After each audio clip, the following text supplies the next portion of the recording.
and welcome to ReinamoesDiyinit.designs. Today we are going to make our very own Dollar Tree 3-tiered stand, and this is definitely for my wedding.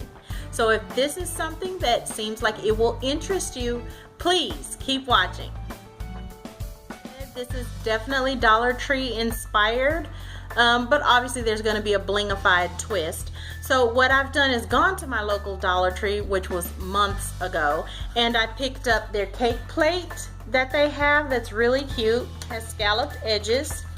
I picked up their deviled egg tray, which I thought was adorable.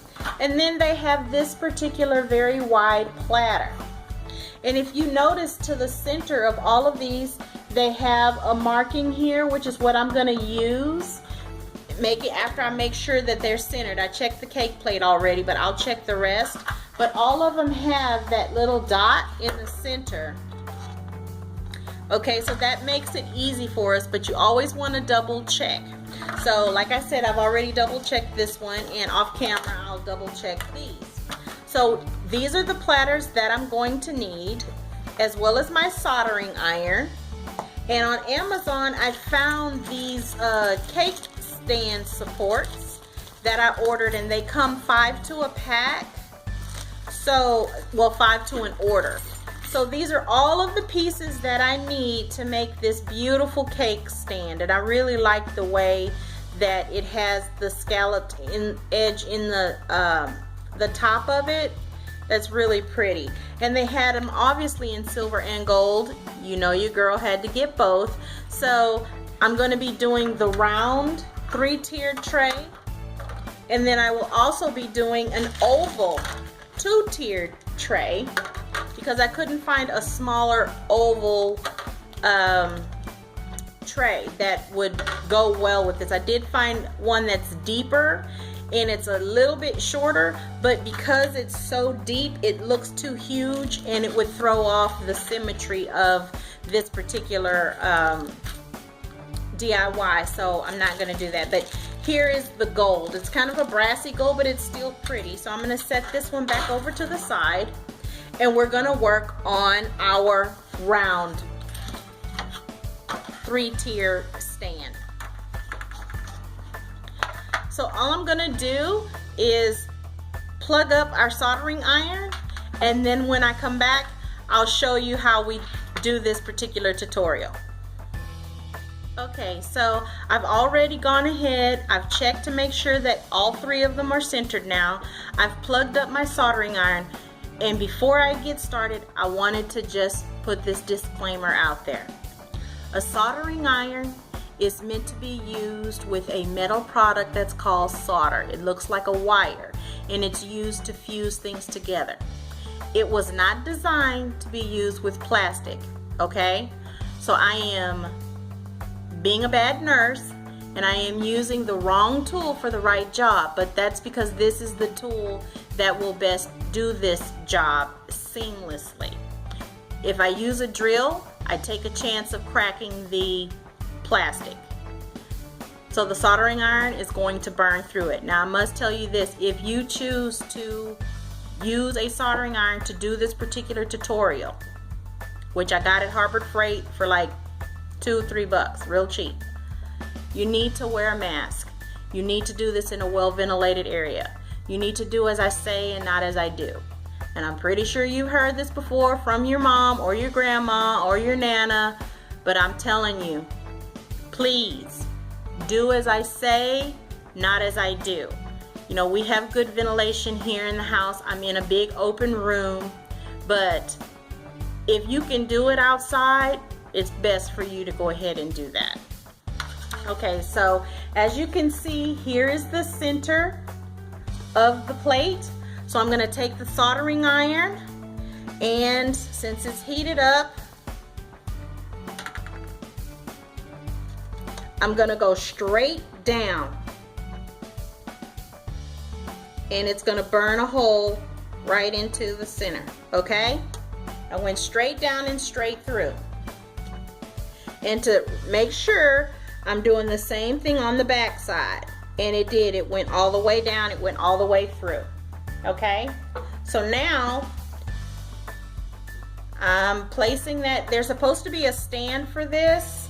I have misplaced the stand, but because of the way it's designed, the handle, I can actually place it down and it will be pointed straight ahead or upward so that it won't touch the table. So now that I've done that, I just want to double check and see if my pieces, like the screws, will fit through, and they won't. So I need to go back in and go a little bit deeper to make the hole just a little bit wider. So I'm going to go straight down and I'm just swirling it just a little bit. Perfect hole, okay? Now I'm going to check and see if my piece will fit. I still need to do it a little bit more.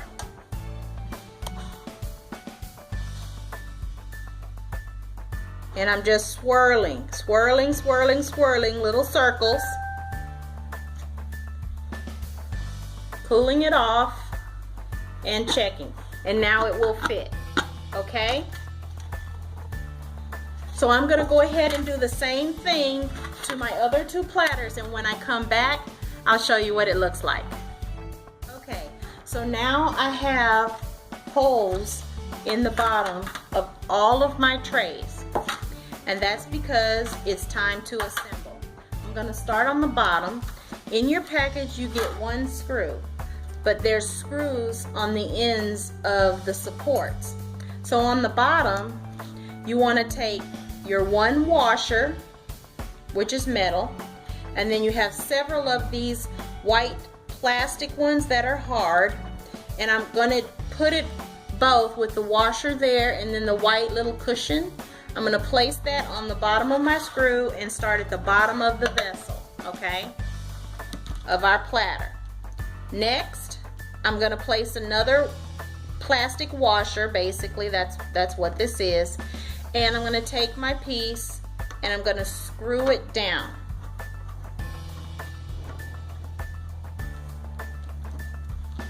And here's where you can have a screwdriver so that you can hold it steady while you turn the screw. Okay? Next we're going to do the same thing. I put a plastic washer down. I put my piece.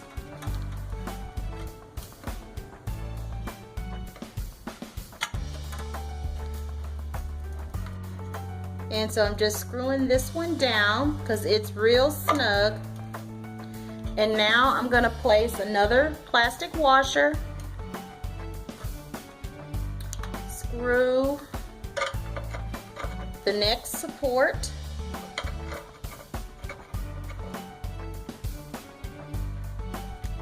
then place my next plate, washer, excuse me, and then my plate.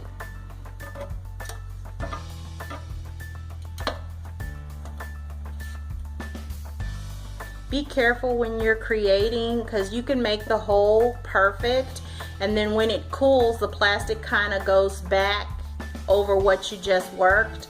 So just be patient and you can screw it down. So when I come back, I'll have it completely put together and we'll move on to the next part, the feet. Okay, so here is the final look. We have both of our tiered platters, tiered trays, put together. We've got a gold 2-tier oval tray, and then we have our round in silver. Now you can always add feet to the bottom of this. I'm probably gonna do that later, but right now I really like how they turned out. I wish that I could have found a smaller oval bowl to really set this off for a 3-tiered look as well, but you know your girl is gonna keep looking. So if I do, I have the extra piece here that I can actually use to go ahead and make that this a 3-tiered oval tray, which I think they just turned out so cute. So my plan is this particular tray, as you can see, this is a deviled egg tray here, but I was actually thinking chocolate covered strawberries here, since this will probably be used for sweets like possibly my German chocolate praline recipe, and maybe some cake pops on top with some chocolate covered strawberries I was thinking here. And this would probably be like a crudité tray where I would have maybe celery here, carrots there, and then on the bottom different types of olives and such like antipasto, since this is going to be a blended marriage between Italian and Louisiana Cajun. So having said that, I really hope that you guys enjoyed this particular easy tutorial. If you did, definitely give us a thumbs up, comment down below, and subscribe to our channel. And on that note, have a wonderful evening. Bye!